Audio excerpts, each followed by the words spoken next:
Assalamualaikum warahmatullahi wabarakatuh. Ada salah satu sahabat pengguna program IPOS 5 yang menanyakan mengenai istilah PPN masukan, PPN keluaran, dan juga hutang pajak yang ada di dalam laporan neraca program IPOS 5. Mungkin di antara teman-teman ada juga yang belum begitu mengerti, belum begitu paham atau ingin mencari kejelasan yang lebih mengenai hal ini. Marilah kita simak penjelasan berikut ini. Teman-teman yang menginputkan PPN saat transaksi pembelian ataupun di transaksi penjualan, mungkin Anda akan menemukan di neraca Anda istilah PPN masukan dan juga istilah PPN keluaran dan juga mungkin hutang pajak. Untuk mengenali ketiga istilah ini, mari kita sepakati dulu ketiga istilah ini. Yang pertama adalah PPN masukan. PPN masukan kita sepakati saja sebagai PPN yang kita bayarkan saat membeli barang ke supplier, atau dengan kata lain pajak saat barang masuk. Lalu yang berikutnya adalah PPN keluaran. Ini kita sepakati sebagai PPN yang kita pungut dari pembeli saat menjual barang, atau dengan kata lain pajak saat barang keluar. Dan yang berikutnya adalah hutang pajak. Ini adalah PPN yang belum kita setorkan ke kantor pajak.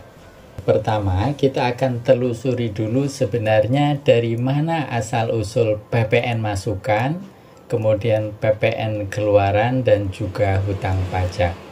Baik, jadi PPN masukan itu asal mulanya adalah dari transaksi pembelian. Akan saya tunjukkan contohnya seperti ini. Ini adalah sebuah contoh transaksi pembelian, di mana di sebelah kanan bawah di sini tertera pajak 11% senilai 1.674.000 sekian. Ini yang akan diakumulasikan di dalam neraca sebagai PPN masukan. Kemudian PPN keluaran itu berasal dari transaksi penjualan. Ini adalah salah satu contohnya. Di sini ada transaksi penjualan yang di bagian kanan bawah di sini tertera nilai pajaknya sebesar 477.000. Inilah yang akan terakumulasi di bagian atau di akun PPN keluaran. Kalau kita lihat di bagian ini, kode perkiraannya adalah PPN keluaran. Nah, dari informasi PPN masukan dan PPN keluaran yang ada di laporan neraca itu akan memudahkan kita untuk menghitung berapa seharusnya PPN yang harus kita setorkan ke negara. Nah, rumusnya adalah seperti ini. Jumlah pajak yang wajib disetor adalah pajak keluaran atau PPN keluaran dikurangi pajak masukan, ya, atau PPN masukan. Contoh, jika PPN masukan adalah 2 juta rupiah dan PPN keluaran adalah 3 juta rupiah, maka PPN yang wajib disetor adalah 1 juta rupiah. Nah, jika yang wajib disetor ini belum disetor, maka dia akan menjadi hutang pajak. Sehingga setiap akhir bulan bagian akunting harusnya membuat jurnal seperti ini. PPN masukan diisi di bagian kredit, ya, dalam contoh ini 2 juta rupiah, kemudian PPN keluarannya 3 juta rupiah di debit, kemudian hutang pajak senilai 1 juta rupiah di bagian kredit. Nah, sampai di sini mungkin teman-teman sudah tahu asal-usul hutang pajak itu dari mana, ya. Nah, jadi ketahuan di sini hutang pajak itu adalah dari hasil penjurnalan selisih antara PPN masukan dan PPN keluaran, di mana jumlah yang harus kita bayarkan itu belum disetor sehingga dia menjadi hutang pajak.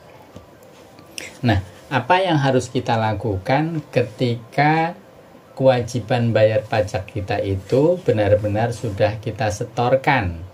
Nah, maka pada saat itu bagian akunting harus menjurnal lagi seperti contoh berikut ini. Nah, saat bayar pajak itu di jurnal yang pertama adalah akun hutang pajaknya di debit. Karena tadi di kredit 1 juta, kemudian di debit 1 juta, maka dia akan menjadi 0 alias lunas. Kemudian di sini contohnya akun bank BCA. Ini tergantung dibayarnya dari akun bank atau dari kas. Dalam contoh ini diambilkan akun dari bank senilai 1 juta rupiah juga di bagian kredit, sehingga saldo bank BCA-nya akan berkurang 1 juta rupiah. Nah, demikian tadi penjelasan mengenai PPN masukan, PPN keluaran, dan hutang pajak yang ada di laporan neraca program IPOS 5. Bagi teman-teman yang ingin memberikan masukan, saran, atau pertanyaan atas video ini, dipersilakan untuk ditulis di kolom komentar. Dan terima kasih atas perhatian teman-teman semuanya. Wassalamualaikum warahmatullahi wabarakatuh.